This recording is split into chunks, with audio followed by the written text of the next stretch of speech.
Imagine a flavor so American that it defined an entire category of beverages, until 1960, when the federal government identified safety concerns. We saw a major change in root beer's formulation that year. For centuries, sassafras bark gave the drink its distinctive, spicy, almost medicinal taste that millions of Americans grew up with. Then laboratory studies identified potential health risks in animal models. The FDA responded with a regulation regarding saffrole, the essential oil that gave sassafras its characteristic profile. Modern root beer is now a safer formulation, a culinary achievement designed to replicate the traditional flavor profile without the risk. The real plant still grows wild across the eastern forests, still produces its aromatic bark every spring, serving as a living reminder of the beverage's origins. But we have been taught to be cautious with it. The story of sassafras is not just about a discontinued flavoring. It is about how scientific research updated our understanding of traditional ingredients. It is about the moment when modern safety standards evaluated ancestral practices. The conversation begins when we explore the balance between tradition and public health. Before Coca-Cola, before Pepsi, there was sassafras. Native Americans across the eastern woodlands harvested its roots for medicinal teas long before European contact. When colonists arrived, they observed indigenous peoples using sassafras bark within their traditional healing practices. The settlers became deeply interested. By the 1600s, sassafras became one of the first major exports from the New World to Europe, valued as highly as tobacco. Ships crossed the Atlantic packed with dried sassafras root, selling it as a popular remedy in London apothecaries.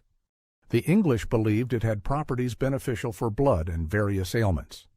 The French used it for digestive complaints. The Spanish wrote medical treatises about its warming properties. For 300 years, sassafras bark was used as medicine, documented in official pharmacopoeias of the time. Then came the soft drink revolution. In the 1800s, American pharmacists began mixing sassafras extract with sugar, carbonation, and other roots to create root beer. The drink became a cultural phenomenon.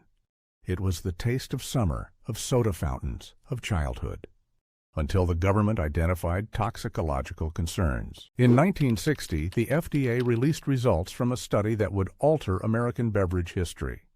Laboratory animals fed specific doses of pure saffrole developed adverse health effects.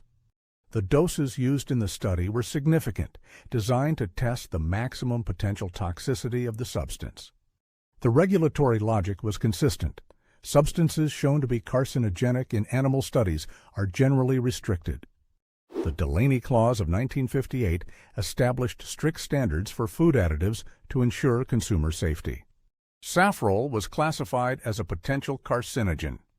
Root beer manufacturers were faced with a requirement: reformulate to comply with new safety laws. They chose to adapt. Within months, the industry switched to saffrole-free flavoring or synthetic compounds designed to approximate the original. The taste profile shifted noticeably. Older Americans noticed the difference, while younger generations accepted the new version as the standard. Modern root beer offers a flavor inspired by sassafras, ensuring safety through food science. The tree itself became recognized as inedible, its bark no longer a legal food additive. The scientific consensus on saffrole toxicity has remained consistent. Regulatory agencies prioritize safety, leading to the continued restriction of sassafras in commercial food products. Sassafras albidum is a distinct biological specimen. It is one of the few North American trees with 3 distinct leaf shapes on the same branch: oval, mitten-shaped, and 3-lobed. The variation serves an evolutionary purpose, potentially aiding in light absorption and photosynthesis. Indigenous peoples used this diversity as a field identification marker. The tree's roots produce the essential oil saffrole, which is concentrated in the bark. Breaking a twig releases an immediate scent, reminiscent of root beer, mixed with cinnamon and camphor. The smell is unmistakable, historical, and serves as a strong sensory link to the past. In autumn, sassafras leaves turn brilliant orange and red, creating forest spectacles across Appalachia. The tree thrives in disturbed soil, colonizing clearings and forest edges. It spreads through root suckers, creating dense groves from a single parent tree. This aggressive growth pattern made it common in areas where indigenous land managers operated. Early colonists noticed entire hillsides covered in sassafras, suggesting its prevalence in the ecosystem. The tree was historically utilized and managed as a resource. Today, it still grows wild, still produces its compounds, and remains a subject of botanical interest. Traditional healers across eastern North America developed specific uses for sassafras over millennia. Cherokee medicine incorporated sassafras bark tea as a seasonal tonic, historically consumed after winter. Iroquois practitioners prepared root bark decoctions for various traditional applications. Colonial American physicians documented its use as a diaphoretic to promote sweating. The eclectics, a 19th century medical movement, listed sassafras in their texts for various conditions. Historical records show European apothecaries stocked dried sassafras bark alongside other then-standard medicines. The plant's aromatic qualities made it significant in traditional systems that prioritized sensory properties. Modern herbalists study these historical uses, primarily within an academic or historical context. The contrast between centuries of traditional application and modern toxicology illustrates the evolution of medical science. While humans consumed sassafras for years, modern science has identified risks that were previously unknown. The shift reflects a move toward evidence-based medicine and laboratory analysis.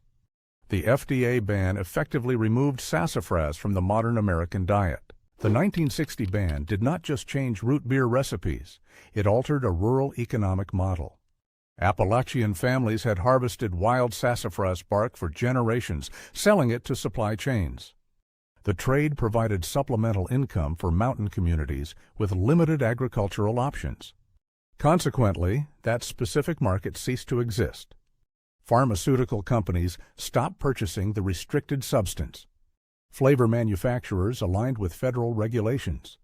The specific skills of harvest timing and bark grading became less commercially relevant over time. Traditional harvesters saw a decline in demand for this specific forest product. The ban created a specific legal status. Sassafras is legal to grow as a plant, but illegal to use as a commercial food ingredient. This regulation meant the plant lost its commercial value while remaining ecologically common. Large quantities of sassafras biomass remain in the forest, playing their role in the ecosystem.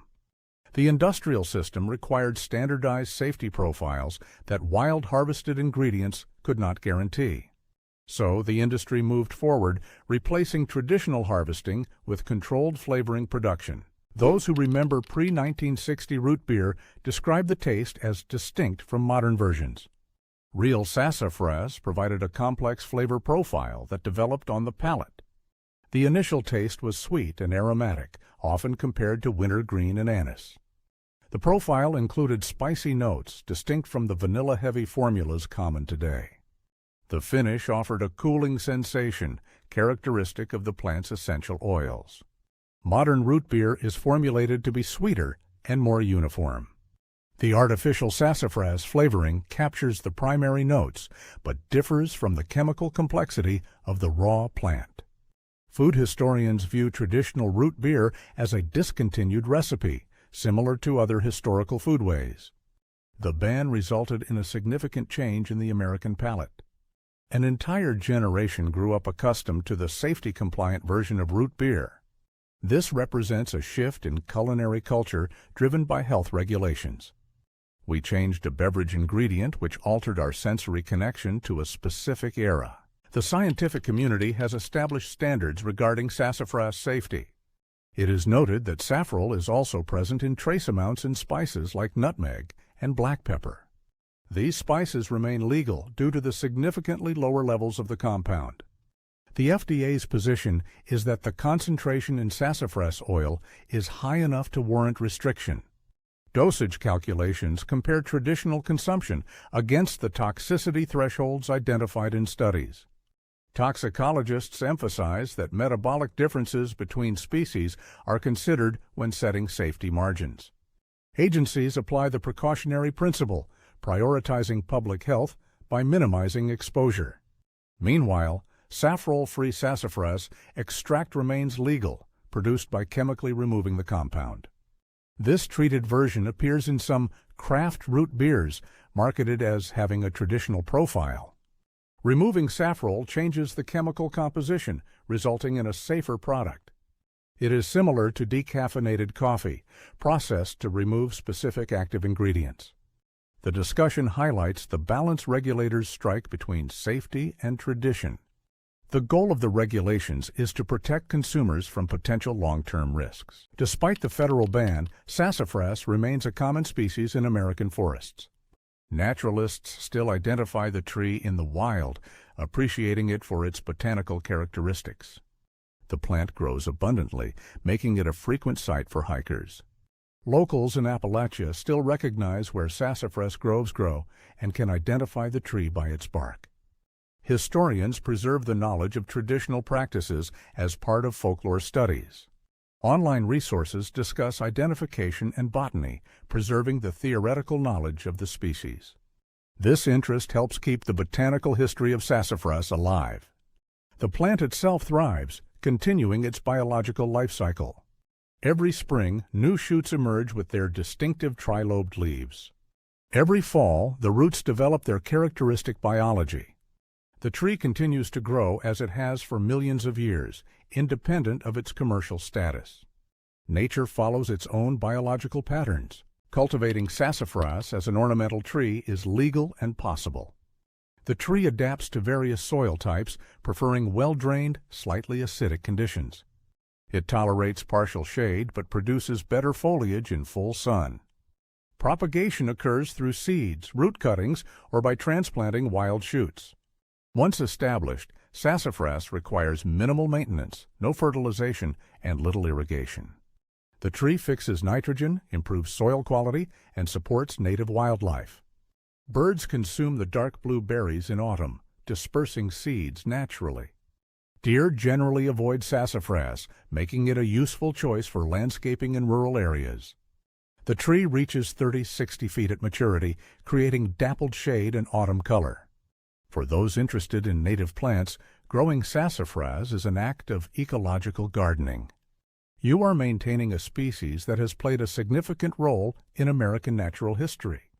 The tree's presence in your landscape is a living example of native North American flora. Sassafras represents an interesting case study in food safety history. It illustrates the transition from traditional usage to scientifically regulated consumption. For thousands of years, humans relied on immediate observation to determine plant safety.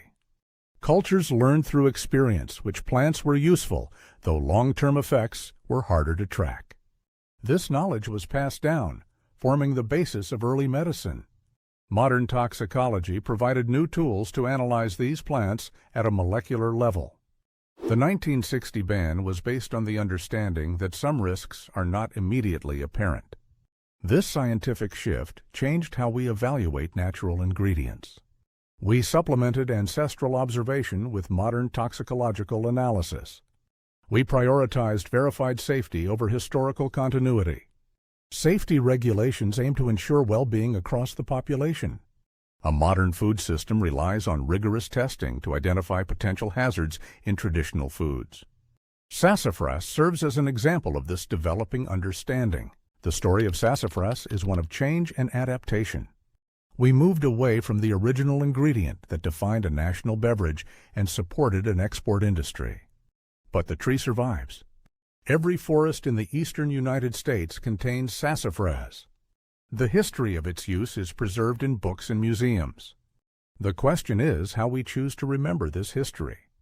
We can acknowledge the past while respecting current scientific understanding. Growing sassafras as a landscape tree is permitted. Learning its history is educational. Understanding this transition clarifies the history of our food systems. Root beer will likely remain a synthetic or saffrole-free beverage. But sassafras can remain in our landscapes and our botanical knowledge as a significant native species. The appreciation begins in the forest, recognizing the unique tree with three shaped leaves.